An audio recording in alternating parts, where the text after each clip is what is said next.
అందరికీ నమస్కారం. ఇవాళ మనతో బ్రహ్మశ్రీ దుగ్గిరాల యాజ్ఞవల్క్య దిలీప్ శర్మ గారు మనతో ఉన్నారు. శ్రీ శుభంకరి సేవా సమితి ఆధ్వర్యంలో అష్టాదశ శక్తిపీఠ మహాయజ్ఞం జరగబోతుంది. ఆ కార్యక్రమం గురించి ఒకసారి మనం తెలుసుకుందాం. నమస్కారం గురుగారు. ఒకసారి మన కార్యక్రమం విషయానికి వస్తే కనుక ఇక్కడ మనకి శ్రీ శుభంకరి సేవా సమితి వారి ఆధ్వర్యంలో అష్టాదశ మహాశక్తి పీఠాల్లో మహాగణపతి పూర్వక రుద్ర సహిత చండీ హోమం ఈ కార్యక్రమం మనకు జరగబోతుంది. అసలు యాత్ర గురించి కాస్త వివరించండి. అలాగే యాత్ర ఎప్పటి నుంచి ఎప్పటి వరకు జరగబోతుంది? ఒకసారి నేను ఇక్కడ పాంప్లెట్ చూస్తే కనుక మొత్తం ఇక్కడ చాలా ఆకర్షణీయంగా కనిపిస్తుంది. ఇక్కడ మనం చూసుకున్నట్లయితే 18 శక్తిపీఠాలు మీరు ఇక్కడ దర్శనానికి పార్టిసిపేట్ చేసే వాళ్ళు మొత్తం ఇక్కడ చూడబోతున్నారు. అలాగే ఇక్కడ మనకి ఇంచుమించు 9500 కిలోమీటర్లు మొత్తం ఈ జర్నీ చేయబోతున్నారు. అలాగే మనకు చూసుకున్నట్లయితే అసలు ఓవరాల్గా ఈ యాత్ర గురించి ఒకవేళ ఎవరన్నా పాల్గొనాలంటే ఆ ప్రాసెస్ ఏంటి, ఒకసారి మీ అనుభవాలు ఒకసారి మొత్తం మాతో పంచుకోండి గురుగారు. శ్రీమాత్రే నమః. అరుణకిరణజాలై రంజితాచాపహాసా ఇతర జపపటీకా పుస్తకా భీతిహస్త ఇతర కరవరాఢ్య పుల్లకలహార సంస్థ నివసతు హృది బాల నిత్య కళ్యాణశీల. లోక కళ్యాణార్థము శ్రీ శుభంకరి సేవా సమితి అష్టాదశ శక్తిపీఠాలలో ప్రతి శక్తిపీఠములో కూడా కలో చండీ వినాయకం అన్న విధంగా గణపతికి ఆరాధన, రుద్రాభిషేకం, చండీ హోమాన్ని చెయ్యాలి అని అనుకున్నాం. ఇది సామాన్యమైనటువంటి విషయం కాదు. ఇది అమ్మవారి దయ ఉంటేనే జరుగుతుంది అని పరిపూర్ణముగా నమ్ముతున్నా.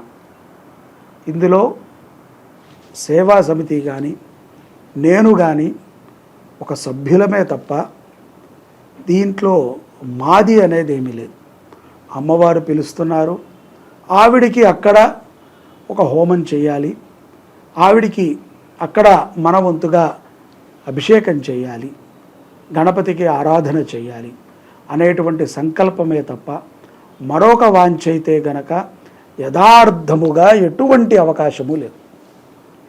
పూజ్య గురుదేవులు శ్రీ శ్రీ శ్రీ గణపతి సచ్చిదానంద స్వామీజీ వారి దివ్యాశీసులతో ఈ యజ్ఞాన్ని సంకల్పించాం.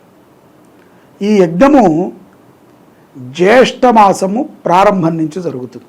అంటే జూన్ 7వ తారీఖు మనకి 2024 క్రోధీనామ సంవత్సరం జ్యేష్ఠ శుద్ధ పాడ్యమి నుంచి జ్యేష్ఠ బహుళ దశమి వరకు, అంటే జూలై 1వ తారీఖు వరకు ఇంచుమించుగా 27 రోజుల పాటు ఈ యొక్క యాత్రని మేము చేస్తున్నాం. యాత్ర చేయటము అంటే ఏమిటి? ఆ క్షేత్రానికి వెళ్ళటం, అక్కడ దర్శించటం, అక్కడ అమ్మవారిని పూజించటం, అమ్మవారిని అర్థించి మన యొక్క భక్తిని ప్రదర్శించి అమ్మవారి అనుగ్రహాన్ని పొంది అక్కడి నుంచి ఇంకో క్షేత్రాన్ని. సహజంగా యాత్ర అంటే ఇదంతా కూడా చంద్రశేఖర పరమహంస, కంచి పరమాచార్యుల వారు కాలినడకలో వెళ్ళారు. ఆయనంత గొప్పవాళ్ళం కాదు, అంత శక్తివంతులం కాదు, అంత అనుష్ఠానపరులం కాదు. ఆయన పేరు స్మరిస్తేనే చాలు. అలాగే ఆదిశంకరాచార్యుల వారు ఆయన ఇట్టే అనుకుని ఒక్కొక్క క్షేత్రానికి వెళ్ళి చక్కగా అక్కడ ఉండి ఆయన ప్రతి క్షేత్రాన్ని వృద్ధి చేశారు. ఆయనంత గొప్పవాళ్ళం కాదు. ఎంతోమంది సాధకులు అక్కడే జీవనాన్ని గడుపుతున్నారు. వాళ్ళంత గొప్పవాళ్ళం అస్సలే కాదు. మనం ఏదో ఒకటి చేయాలి. ఉపాసన పరంగా మంత్ర సాధనలో ఒక భాగం యాత్రలను చేస్తూ ఉండాలి. అప్పుడప్పుడు ఆ యాత్రల్లో మనము ఆ క్షేత్రంలో నిద్రించటము, అక్కడ మనం భజించటము, అక్కడ మనము యాచించి భోజనము చేయటము, అక్కడ ఆ నదిలో స్నానము చేయటము ఈ శరీరానికి అవసరం, నాకు కాదు. నేను అనేటువంటి వాడిని ఇక్కడ ఏం లేదు, శరీరానికి అవసరం. ఇది లోకానికి ఉపయోగం. దేనికండి? మీరొక్కరే వెళితే ఎంత ప్రచారం దేనికి? హాయిగా మీ టికెట్ మీరు వేసుకుని వెళ్ళొచ్చు కదా. మనము ఒక ధర్మ మార్గంలో ఉన్నాం.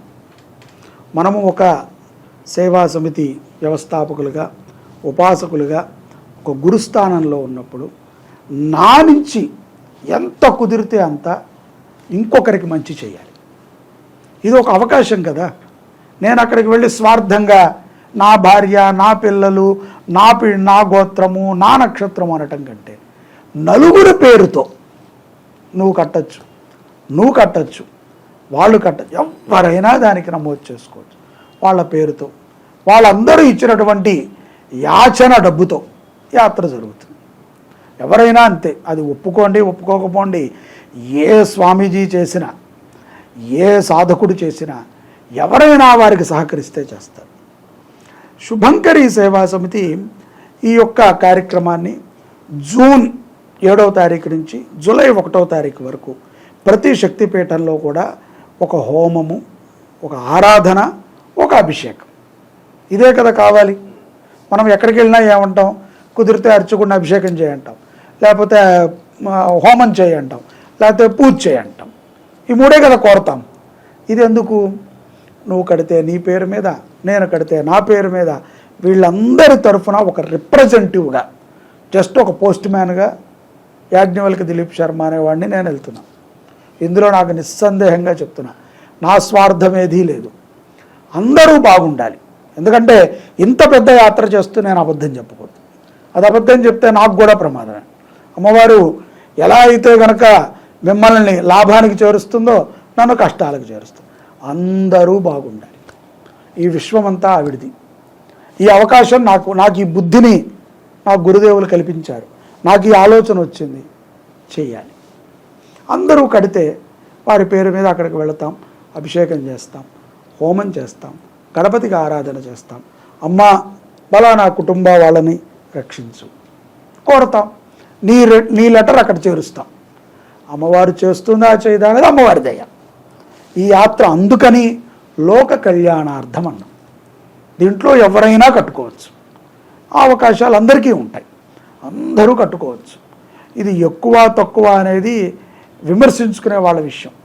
కానీ ఒక మనిషి ప్రస్తుత కాలమాన రీత్యా హైదరాబాద్ నుంచి విజయవాడకి వెళ్ళాలంటేనే 1000 రూపాయలు అవుతాం.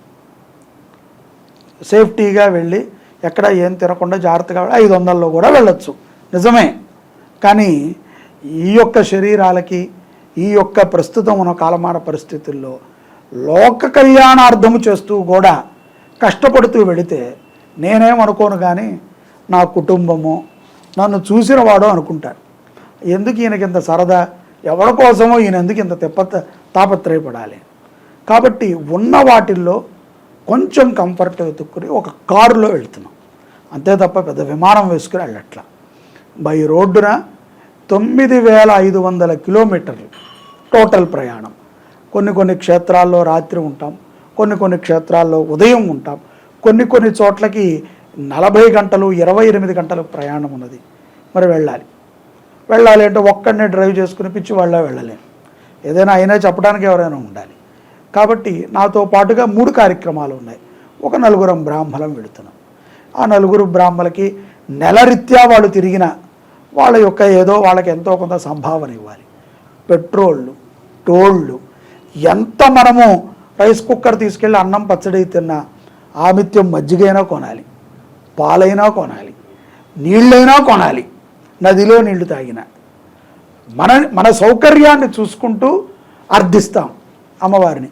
ఇప్పుడు నాకే అనిపిస్తుంది, ఎవరో కట్టేశారు వారి కోసం వెళతాను అంటే వాళ్ళు బాగానే ఉంటే నన్ను చూస్తారు అనే నమ్మకం వాళ్ళకు ఉంటుంది, కానీ నాకు కూడా ఆ నమ్మకం ఉండాలిగా. సో ఇన్ని విధాలు ఆలోచించి బై రోడ్డు మార్గాన అందరూ దీంట్లో పాల్గొనే విధంగా, చాలా తక్కువ రుసుమే ఉంటుంది, అందరూ పాల్గొవచ్చు. కాకపోతే ఇక్కడ అందరూ ఒక విషయం గుర్తుపెట్టుకోవాలి, మళ్ళీ అవకాశం వస్తుందేమో, మళ్ళీ ఈయనలాంటి వాళ్ళు ఇంకొకళ్ళు వస్తారేమో అని. అప్పటికి నువ్వు ఉండాలి, ఇలాంటి కార్యక్రమం జరగాలి. మేమైతే ప్రతిదీ ఫేస్బుక్లోనో ఈ భక్తి సమాచారంలోనో లైవ్ ఇస్తాము, లింక్ పెడతాము, చూసుకోవచ్చు. మోసం అనేది ఉండదు. దేవుడి విషయంలో మోసమే ఉంది. ఇంతకాలం బతికాం, 42 ఏళ్ళు వచ్చాక ఇప్పుడు నేను ఈ వ్యవస్థ పెట్టుకుని మోసం చేసేదేమో, ఏమీ ఉండదు.